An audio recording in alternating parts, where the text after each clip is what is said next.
Auteur de 9 romans, dramaturge, poète et homme politique, Victor Hugo est né à Besançon le 26 février 1802. Il est à ce jour l'écrivain français le plus connu au monde. Nous pensons tout savoir de lui, et pourtant, vous allez tout de suite découvrir que ce grand homme nous réserve encore bien des surprises.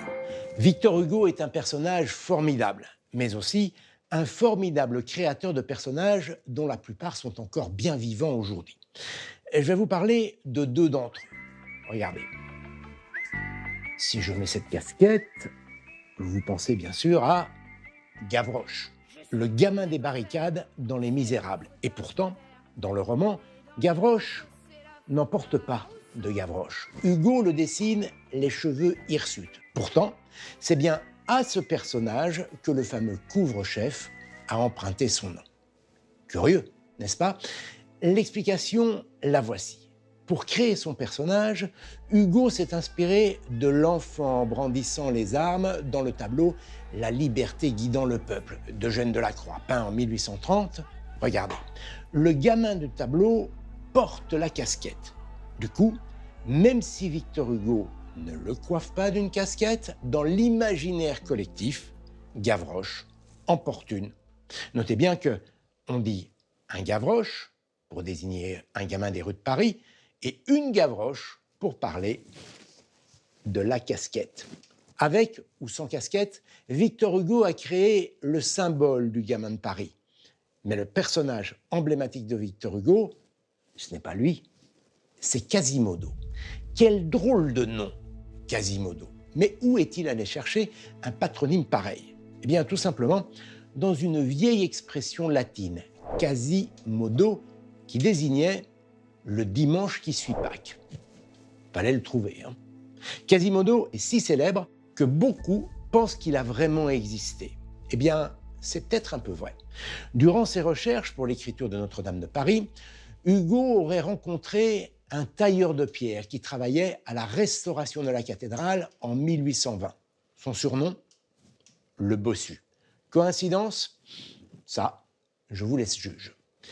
Alors, il n'y a pas que les personnages de Victor Hugo qui sont cultes. Sa barbe l'est aussi. David Chemla, notre détective de l'histoire, lui a consacré toute une chronique. Ben oui, Jamy, car pour nous, Victor Hugo, c'est ça. Le bon vieux barbu à mi-chemin entre le Capitaine Igloo et le Père Noël. Mais ce qu'on sait moins, c'est que la barbe, Victor, il l'a eu sur le tard. Car jusqu'à ses 59 ans, Victor Hugo, c'était plutôt ça. Mais alors, comment expliquer un tel relooking ? Eh bien, tout commence par un coup d'État. Le 2 décembre 1851, Louis-Napoléon Bonaparte, alors premier président de la République de l'histoire de France, instaure le Second Empire et devient Napoléon III. Victor Hugo critique violemment l'empereur qu'il considère comme un tyran et est contraint de s'exiler. Il trouve refuge sur l'île anglo-normande de Jersey, au large du Cotentin, puis sur celle de Guernesey, juste à côté, où il restera 15 ans. Là-bas, Victor Hugo ne perd pas l'inspiration, bien au contraire. C'est durant ces années d'exil qu'il écrira même quelques-uns de ses plus grands chefs-d'œuvre, comme Les Châtiments, Les Contemplations, mais surtout Les Misérables. C'est aussi à cette époque qu'il change radicalement de style capillaire. Il décide de se couper les cheveux et de se laisser pousser la barbe. Dans un premier temps, dit-on, pour se prémunir contre les angines à répétition. Ouais. Sans doute faut-il y voir davantage une démarche spirituelle de la part de celui qui écrivait quand même où réside la grandeur de l'homme dans sa barbe qui le relie aux forces de l'univers.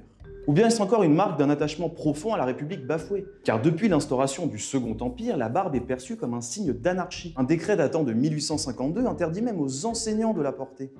Mais quand Victor Hugo rentre en France en 1870, après la chute de Napoléon III, sa barbe est désormais celle de la Troisième République victorieuse. Une barbe bien fournie devient un signe de sagesse et d'estime. Des présidents Sadi Carnot et Paul Doumer, en passant par Jean Jaurès, tous la porteront avec fierté.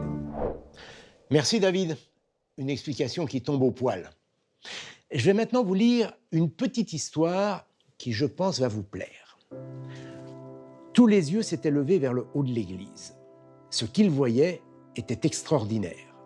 Sur le sommet de la galerie la plus élevée, plus haut que la rosace centrale, il y avait une grande flamme qui montait entre les deux clochers. Contrairement à ce que vous pourriez penser, ce texte ne date pas d'avril 2019, au moment de l'incendie de la cathédrale Notre-Dame. Non, il s'agit d'un extrait de Notre-Dame de Paris, écrit par Victor Hugo et publié en 1831. L'incendie dont il parle n'a jamais existé. En fait, à travers ce texte, il souligne le mauvais état dans lequel se trouve la cathédrale en 1830. Notre-Dame n'est plus qu'une ruine à l'époque. Elle a été pillée durant la Révolution de 1789. Ses statues ont été martelées, décapitées, les autels dépouillés. Quant à la flèche, la célèbre flèche, elle a été détruite. En 1830, la cathédrale sert d'entrepôt à vin. Elle est dans un tel état de délabrement qu'on envisage même de la raser. Ce projet rend malade un jeune écrivain de 26 ans totalement inconnu. Il s'appelle Victor Hugo. Scandalisé par l'état de décrépitude de la cathédrale et le peu d'intérêt qu'on lui porte, il entend lui rendre ses lettres de noblesse. Son idée, faire de Notre-Dame l'héroïne principale de son prochain roman. Et ça marche. En rendant les pierres vivantes et vibrantes, Hugo frappe les consciences. Sorti en mars 1831, le livre connaît un succès retentissant et Notre-Dame sort de l'ombre. Les travaux de restauration démarrent en 1845. Ils dureront 20 ans. Victor Hugo aura le bonheur de voir sa Notre-Dame coiffée de cette flèche majestueuse dont il avait tant rêvé. Évidemment, il ne pouvait pas prévoir que 2 siècles plus tard, elle partirait en fumée, comme il l'avait imaginé dans son roman. D'ailleurs, je me demande ce qu'il en dirait, notre cher Victor Hugo, de ce triste désastre. À ce sujet, Camille, journaliste à Sciences et Avenir La Recherche, a peut-être trouvé le moyen de s'adresser à lui directement. Pas vrai, Camille ? Tu tombes bien, Jamy. J'étais en train d'essayer de parler avec feu mon grand-père. Non mais allô quoi. Je crois que c'est occupé. Victor Hugo, lui, aurait su quoi faire. Pas pour la blanquette, mais pour parler avec les morts. En 1843, sa fille adorée Léopoldine se noie dans la Seine. 10 ans plus tard, l'auteur s'initie au spiritisme qu'il pratique assidûment pendant 2 ans.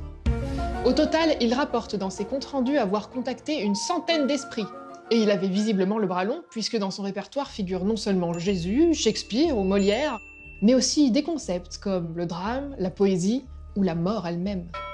Victor Hugo retranscrivait leurs propos grâce aux coups que donnait la table.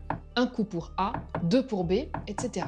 Les entretiens étaient parfois très longs. Celui avec Galilée faisait 4000 lettres récoltées en une soirée. Si, comme Jamy, vous êtes bon en maths, vous avez peut-être remarqué une incohérence. Enfin, à part le fait de communiquer avec les morts, évidemment. Nous avons donc 4000 lettres avec en moyenne 10 coups de table par lettre en 3h30 de séance. Ça fait 3 coups par seconde, souligne le docteur Jean de Mutigny dans un ouvrage de 1981. La chose n'est pas possible, conclut-il. En effet, soit ça, soit la table vibrait. Mais alors, Victor Hugo était-il un gros mytho ? Il est plus probable que l'auteur ait souffert d'une forme de psychose. Du coup, il retranscrivait les paroles de Jésus en toute bonne foi, alors qu'il faisait en réalité de la simple écriture automatique. En gros, il improvisait. Maintenant que j'y pense, le fait que Shakespeare et Jésus s'expriment en français aurait aussi pu être un indice. Et les coups sur la table, d'où viennent-ils ? Déjà à l'époque, dans les années 1850, les scientifiques l'attribuaient à un phénomène appelé l'effet idéomoteur. En clair, si la table tourne, c'est à cause des poussées involontaires des mains des participants. Bon, clairement, cette table-là ne bougera pas. Tant pis, bisous grand-père. Moi, je vais me faire des pâtes. Merci Camille, et bon appétit. Alors Victor Hugo, c'est aussi l'histoire d'un combat, celui qu'il a mené contre la peine de mort. À l'origine de cette lutte, un épisode qui s'est déroulé durant son enfance. À Burgos, en Espagne, il assiste à une exécution. Il n'a alors que 10 ans. Le condamné est décapité sous ses yeux. Le jeune Victor est traumatisé et jamais il ne l'oubliera. Comme toujours avec Hugo, la lutte commence par un livre, Le dernier jour d'un condamné. Il a alors 27 ans. À travers ce roman, il dénonce publiquement l'horreur de la peine de mort. Hugo écrit ce texte à la première personne. Il veut entrer dans la peau d'un condamné à qui il ne reste que quelques heures à vivre. Il veut faire ressentir au lecteur l'attente insupportable de celui qui va être exécuté. Ce combat pour l'abolition de la peine de mort va obséder Victor Hugo toute sa vie. Dès lors, il en parle dans tous ses romans. Dans Notre-Dame de Paris, Quasimodo est exposé sur le pilori, place de Grève, et Esmeralda, accusée de sorcellerie, finit pendue au gibet de Montfaucon. Dans Les Misérables, il décrit l'échafaud qui dévore, mange de la chair, boit du sang. La peine de mort, il la dessine également. Ce pendu l'accompagnera dans ses cabinets de travail successifs. Le 15 septembre 1848, dans un discours resté célèbre à l'Assemblée, Victor Hugo prédit « Vous n'abolirez peut-être pas aujourd'hui la peine de mort, mais n'en doutez pas, demain, vous l'abolirez ou vos successeurs l'aboliront. » Sa prédiction va s'accomplir presque 100 ans après sa mort. Le 19 octobre 1981, la peine de mort est enfin abolie en France.